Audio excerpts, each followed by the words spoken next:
Kula nyuwun dumateng nyanipun Ibu Suyatmi keparenga paring lelagon rumiyin kangge pambuka. Nah, matur nuwun. Bu Yatmi.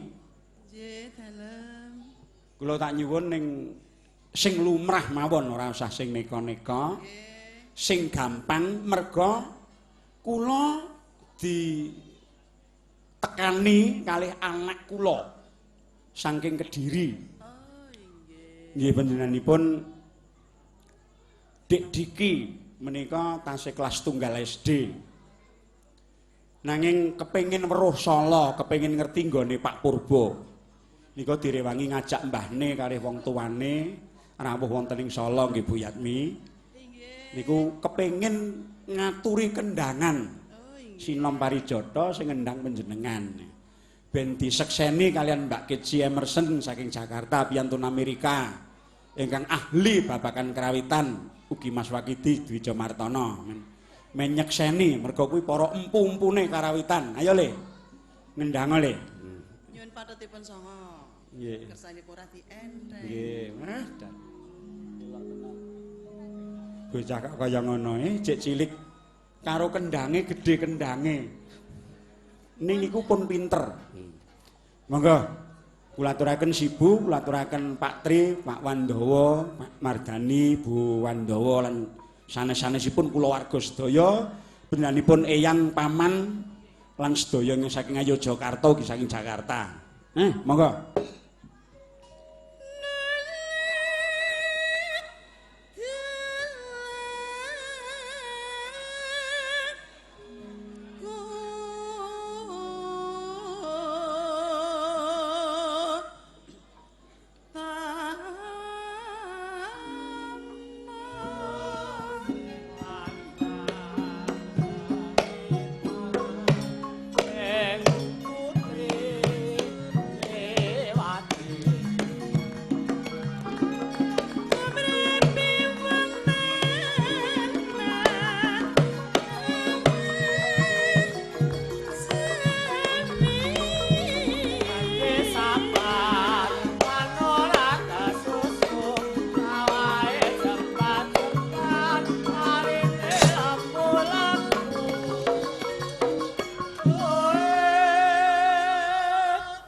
Tepuk tangan sih.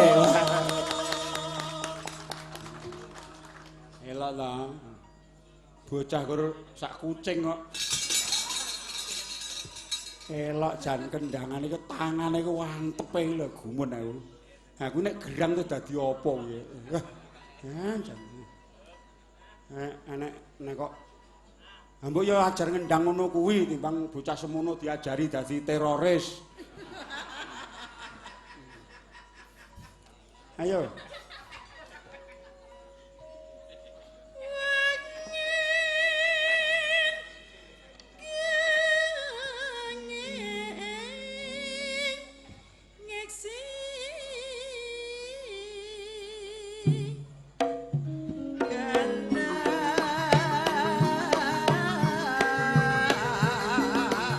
Oleh.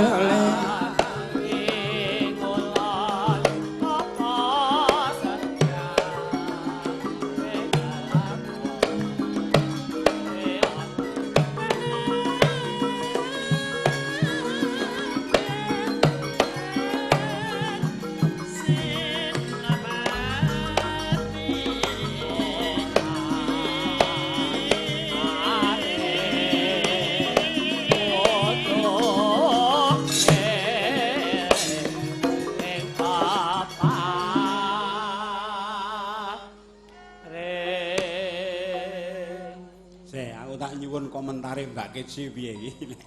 Enek bocah Indonesia kok umur sakmono kok tesih gelem ajar kendang niku, mongko liya-liyane niku pun mboten gelem lho.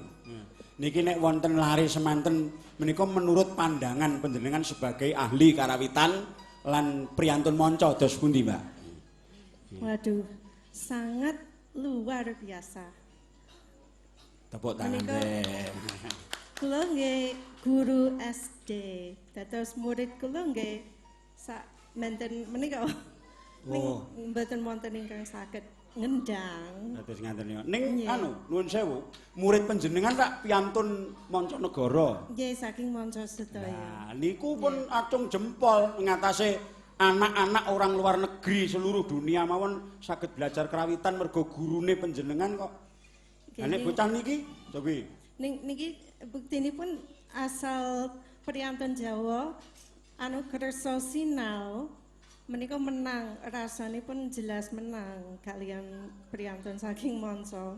Oh. Nggih, jelas. Padha-padha nabuh Nggih. rasane kecekel wong Jawa ngaten. Oh jelas. Nggih. Nggih. Dados ingkang saking manca namung mawi biasanipun namun otak kemawon ning latar belakang raosanipun mboten wonten kosong. Dados menika nggih bakat sanget mugi-mugi nggih diterusaken nggih ngantos anu kuliah ngantos dados pengendang kondang. Kinten-kinten cilikanipun Mas Wakidi ngaten niki. Kinten. Cilikanipun iki piye? Timuripun, nggih timuripun Mas Wakidi ngaten Mbok niki. menawi nggih kula mboten menangi. Luar biasa nih Jan. Nggih mbok menawi. Timuripun Pak Wakidi, timuripun Pak Saguh mesti ngaten niki. Timuripun Pak Sagu, timuripun Pak Saminto, nggih kados ngaten. Pak Sarno menika kerawuhan Pak Sarno. Sing eleke cilikane Mulyana ki jan ora bejaji sapa.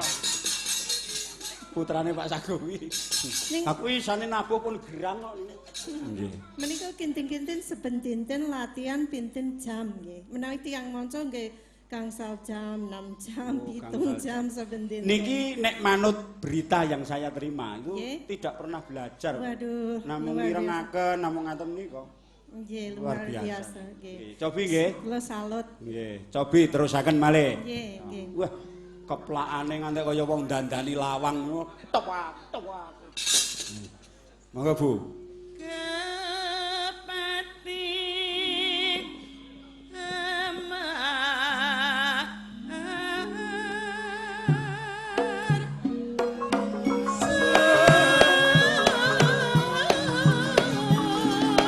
Yo yo.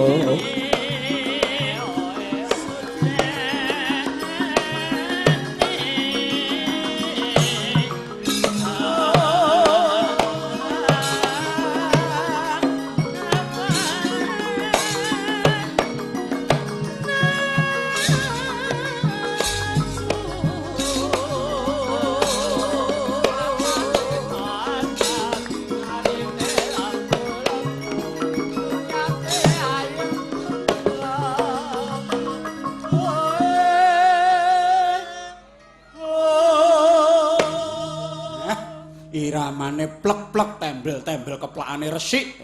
Ora ning cewete. Bu Yatmi, dalam. panjenengan pilih nyangoni duit apa doa? Wah, nek kula ngoten gandeng kula pilih pengendang cilik nggih, pengendange sing gedhe niku dipecat mawon. Wis genah burung ngerti duit. Demben teng Kediri niku kok panjenengan bral-brol bral-brol. Nggih gampil mangke. Oh nggih, nggih. Nek kancane apa ora. Elot. Pripun Bu Yatmi? Upama panjenengan duwe putra apa duwe putu, lanang cilike semene kendanganipun ngoten niku. Kira-kira apa dimamah dimplok meneh? Nggih remen sanget, bangga. Ngaten. Tatase lari semanten sampun mumpuni. Raos wonten semeleh. Ang seneng kuwi anggere arep nggon anu entak gentilitan, tak ndontang tidak, tak gentilitan. Anggere arep nggon seleh mesti ngono enek iki. Iki aneh iki nggih. Monggo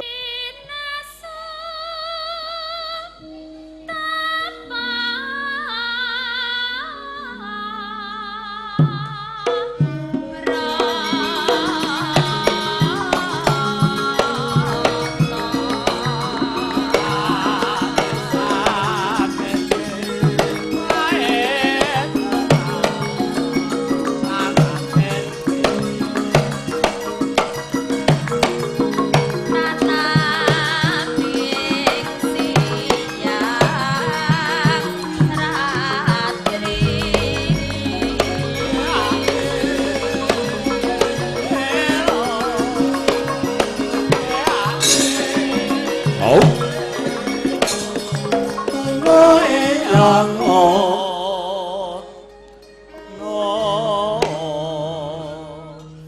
Nah iki Pak Harto Jombang barang ya kepareng rawuh. Iya. Wis, engko sangune diserahke kuwi ae. Ngawur ae. Mas Sarno ki mayang kara kawak. Ya rawuh. Kuwi piyayu Bakungan kuwi berkahi ning nggon mengestoni melu mayang kara wis suwe no. Iya, Wis jan lekak ra enak Pak Sarno ki anu mengestoni awakku. iya. Lah saiki wis sepiyun. Mbok pecat. Oh, mayang kara kuwi reneng cara mecat kuwi reneng. Ditok nganti sak kesele. Engko anggris tuwek kesel ya leren dhewe. Dadi ora eneng pemecatan, ora eneng. Pak Sarno ki wis ngluluh diri. Iya, Wis arep nyelehke rasa penggalih mergo sing Saba Tarup wiwit jaman Mbah Gondo Gunawi. Iya to, Pak? Nah, Mbah Gondo Gunawi, Mbah Gondo Mantal, Mas Tekno Karang Talun kuwi Saba Tarup wis ngantek ra ukur kuwi. iya mula wis rada sayah. Wis wareg. Monggo.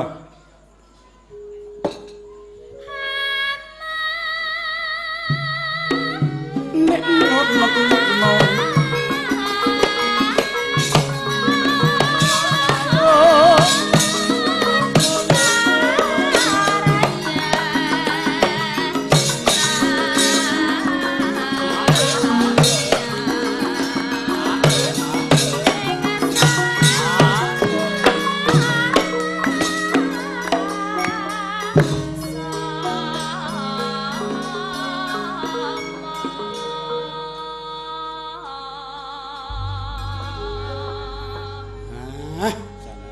bocah kaya kaya ngono lho gumun. Gek mripate gur pentelang-penteleng ora. Mesem ora, guyu ora, gur kelap-kelop. Bocah kok nek disawang anggere ora nabu kok kaya keduan kok kaya manuk ceguk. Kelap-kelop. Aja mbok garapi.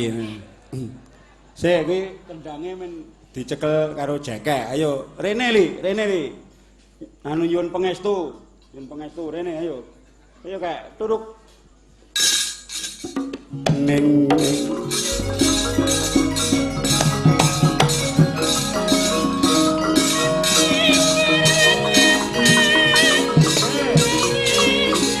Lumpat rene.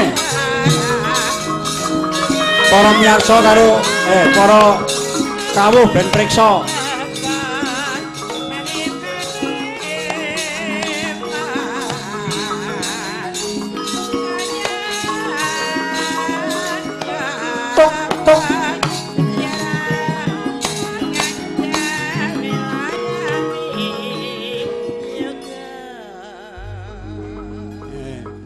Rada anu marep mriko aja kaling-kalingan cagak ben ketok lemu kelap-kelop lho. Aja garapi ngundak nangis. Ya, Le, iki ana tindhihe ya. Iki ditampa. Nah, aja kayake mbokmu engko ndak lebon panci. Ya. Asmane Mas Diki. Diki sapa? Oh. Diki Wahyu Saputra. Nah. Elok-elok dicekel mike ya. Sinten-sinten ben mireng ning radio mbahmu kono nyetel ben ngrungokke. Diki sapa? Diki Wahyu Saputra. Wah. Diki Wahyu Saputra. Sing kaya dlondonge Eka. Daleme pundi? Rumahnya mana? Kediri. Desanya?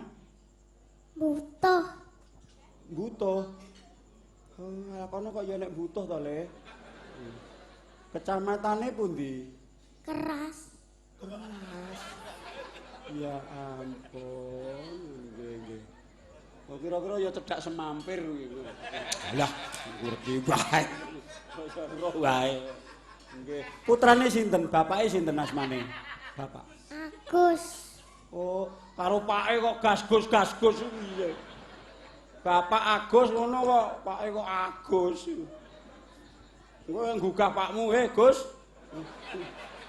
Enek dayohe lho, Gus.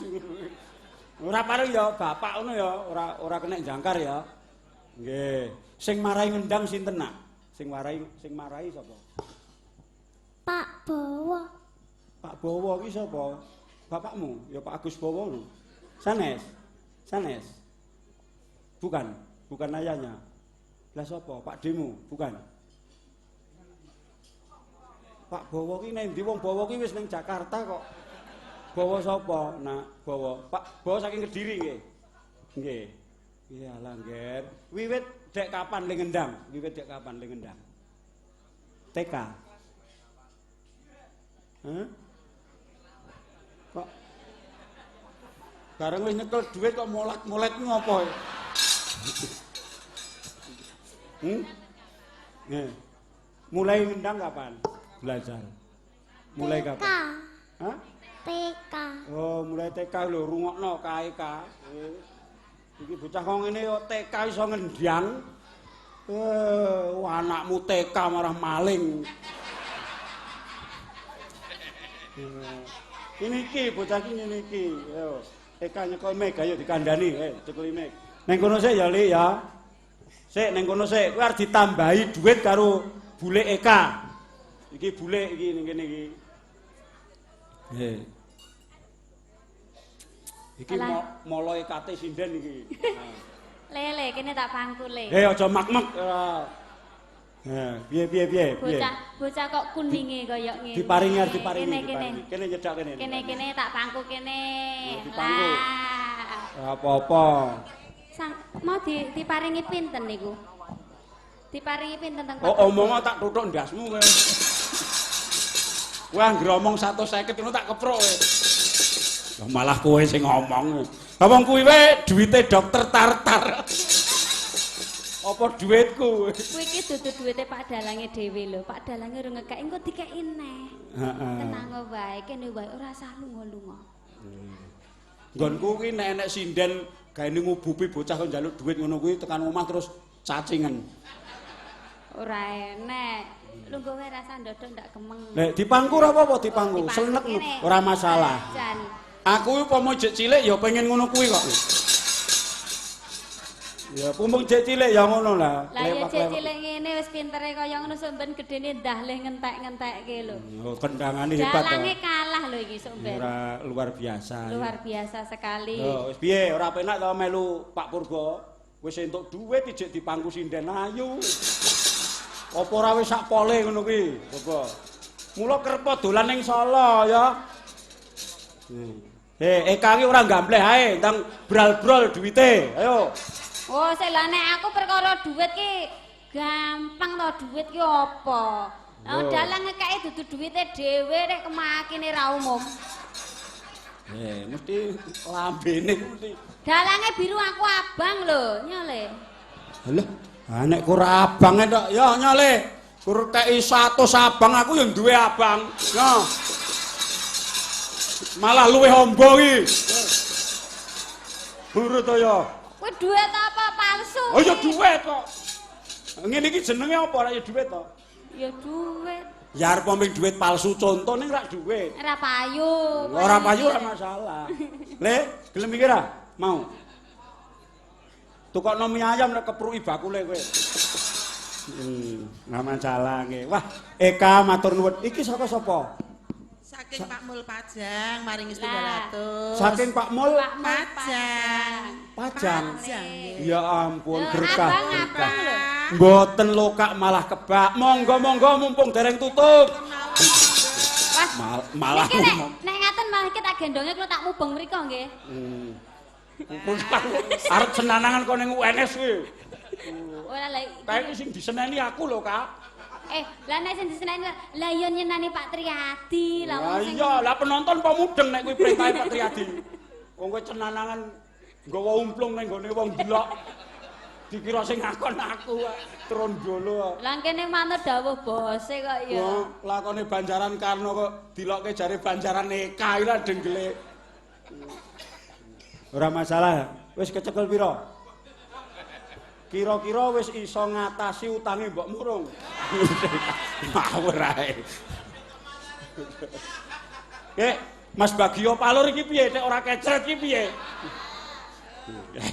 Urung karo wayangan dhewe. Sik ning kono sik le. Iki sutrine apik. Kowe ning pangkone Eka iki dhuwit bral-bral ki ora mergo kowe le. Iki mergo saking wong ki mesake karo Eka. Kok iso lho? Lho nek dhuwitmu kelong 100 ngono terus ditoroki Lah ya nek ngono sindane kelong 100 mosok dalange gur 50 lho. Isin aku isin. Disaki sik le, disaki le. Disaki dulu, disaki kono. Duwe kompean to. Nah, disaki. Kok tak gawake apa piye le? Wah, cocok. Disaki meneh kok kene nggo nyekelne. Ayo. Monggo-monggo dereng tutup. Ora ngawur Tasih badhe ngendang lih mboten. Pisan kas nggih. Nek gelem pisan kas om tambahi 50. Ora masalah. Wong yo udu dhuwit kowe ora masalah. Iki Bu Yatmi tanteni ket mau nek ora bral. Nek kae wis karepmu. Arep tak nggo sangu yang Jakarta. Wis ngono. Anis barang ya ora metu iki. Saya sinden nom telu kene iki ya anggere kon ngelungi dhuwit kok kedhepe terus pliket. Nah, Bu Wandawa ndi iki kok ora bral-bral ki ndi iki? Ngomong jarikan Dilungkas. Ayo tindak kok cenat-ceni tok kok ora gelem metu dhuwite iki ndi? Pak Wandawa barang ki ndi kok iki ora bral-bral. Ya ngendang mleh napa? Nek ngendang mleh napa? Ben ditembangi karo Mbak Eka. Napa langgam nggih? Nek langgam napa? Dadi ati. langgam rempelati. Ora enek. Dadi ati ya Pak rempela. Dalang niki ajeng ngendang dadi ati. Cindenge Eka. Eka. Ayo le, ngendang nggih. Nggih. Engko bar ngendang rene meneh. Entuk 50 neh lho le. Wis men kok ndak selak ngantuk didhisikke kok selak ngantuk. Nek priyayi sepuh lek betah melen iki ku ndak lek ngantuk sakne. Ka? Nggih. Bawani diaturke karo Pak Dokter Tatar, Pak Triyadi saka Jakarta, Pak Wandawa lan para kadang-kadange kabeh. Nah, panjenengane Pak Gatot Triyanto, Pak Wardani, Pak Toto Sudaryanto, Bu Winastuti, Pak Sugiyarto, Mas Dr. Primasari Prita lan sanes-sanesipun. Ugi menanipun Bapak ingkang saking Sumber Solo. Ayo. Niki ngenten SMS wau, Pak. Kong ndi? Saking Pak Triyadi niki komplit saking enten dokter dalam Pak Tatar lan ugi dokter bedah tulang Pak Wando nyuwun uler kambang kalian dandang gula Semarangan. Nyawer siap. Wah. Iki ya nek SMS iki. Pripun? Eka tidak boleh menerima saweran. Sebab itu termasuk gratifikasi. Salam Abraham Samad. Kuwi ngapusi nek kuwi. KPK. Oke. Dandang gula lek sulit. Nah. Ora wong buri-klere klutak-klutak ngopo to guyu. Numpuki piring ya ben wong catering kok. Lamun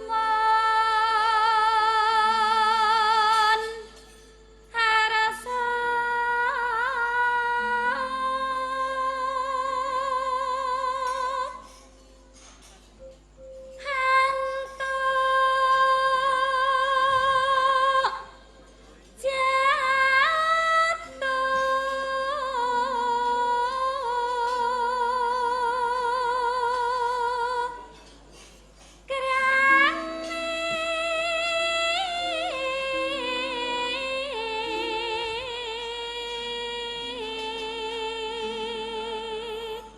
Iki bintang tamu no. Iya, hitunge bintang tamu ya. Ki sumbangane benan Pak Triyadi saka Jakarta. Heeh. Iki sinden saka Sragen nek ora kleru asline Kebumen. Iya, Bu. nggih. Saiki jeneng Sragen. Wonten Palur. Nggih. Palur Nggih. Klaruan. Wonten Sarutama wingkinge. Oh, ya ampun cedhake Mas Bagio no. Nggih, ayo. Den prayitna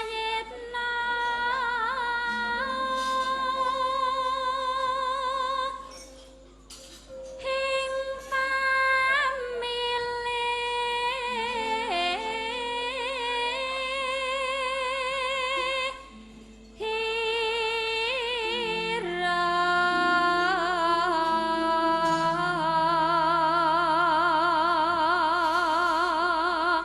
Kayak kowe lah sinden Banyumas kayak iye Kebumen, heeh. Ya aslinya ya kayak kowe.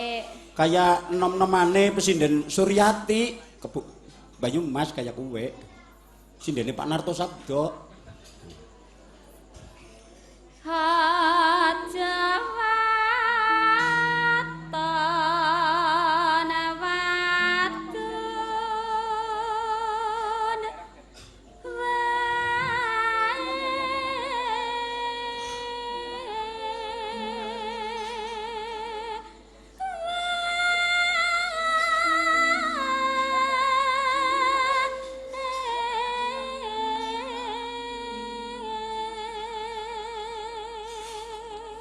Lho, kowe iki aja ngingetke kawae, ngawasno cah cilik sing arep ngendang lak kelap-kelop meneh. Ya men, iki kakek ngrungokke ngenge.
Ngene iki ora krasa nek nyewu ya, Nak. Iya. Wah, anggris manjing kaya ngene iki ora krasa nek nyewu. Sing penting ujube wis diaturke ngarep. Heeh.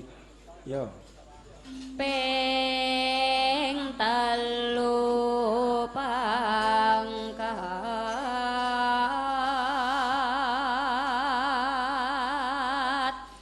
derajat.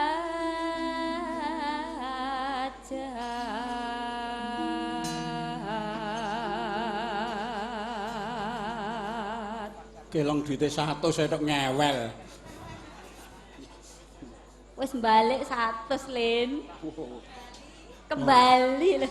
Sinden pokil iki ndelalah. Niki saking Pak Wandawa, alhamdulillah. Oh nyuwun geong kentil. Oh, mengke nggo geong kentil. Geong kentil. Mengke Pak Triadi nggih ngersani oplosan. Oh, ngaten. Oh, aku apal kok oplos. Oplosan angudari anguculi. Wira. Wih, kleru ya. Tutupen botolmu. Ayo. Nek sing kuwi nek sing nembang nek wong dewasa. Nggih. Tanggaku cah cilik iki, tutupen otongmu. Botolmu karepe long bocah celak kok. Iku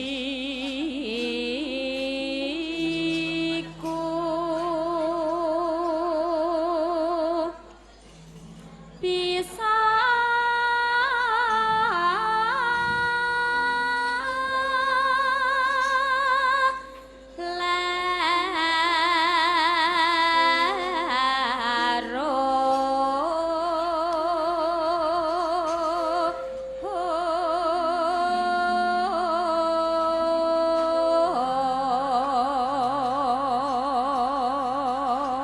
Wah, elok tenan lho. Apa, Nduk? Acara ini disyuting oleh Roy. Video syuting saking utara Polsek Cawas dengan 6 layar lebar. Semua penonton bisa menikmati hingga pelosok kampung. Wah, jan elok tenan ya. Ketoke rupek ning kene. Ning iki layar lebar iki tekan ngendi-endi no. Wis pokoke panca-panca desa iki enek kiai nonton. Iki kebuek ngendi-endi eneng iki. Aja rumasamu pek kene iki tembok kene iki dalem urut kono Kak. Kan kidul desa iki enek. Lah nggih nyatane nggih syutinge niku hebat. Berkualitas, gambar bening tur regane miring. Heeh. Nek ya kuwi rekamane sesuk aja didol ning pasar ngemplak. Nah, didol. Keneng sambang sara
Ayo nak dikendangi karo Mas Diki. Ha, ijek cilik banget. Ayo, monggo.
Jan kendangane nggone anakku ngalor ngidul tak gendong nanti-nanti. Tenan.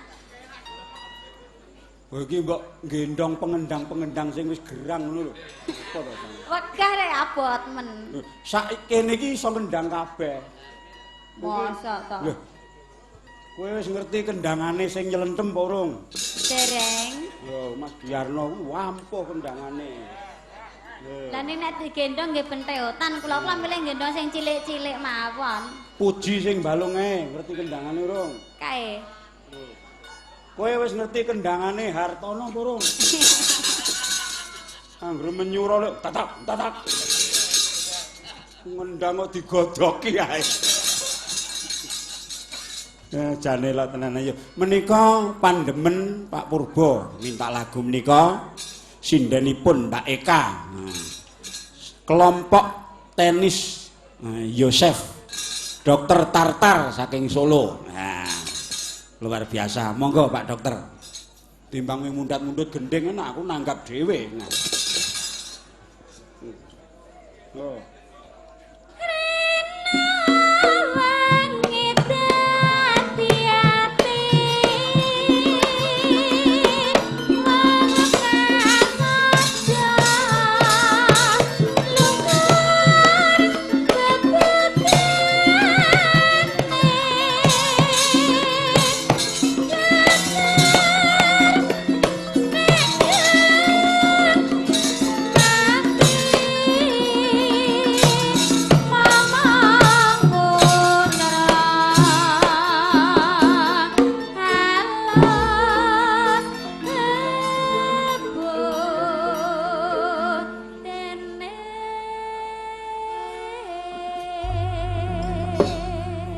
Ya ampun, luar biasa, Nger.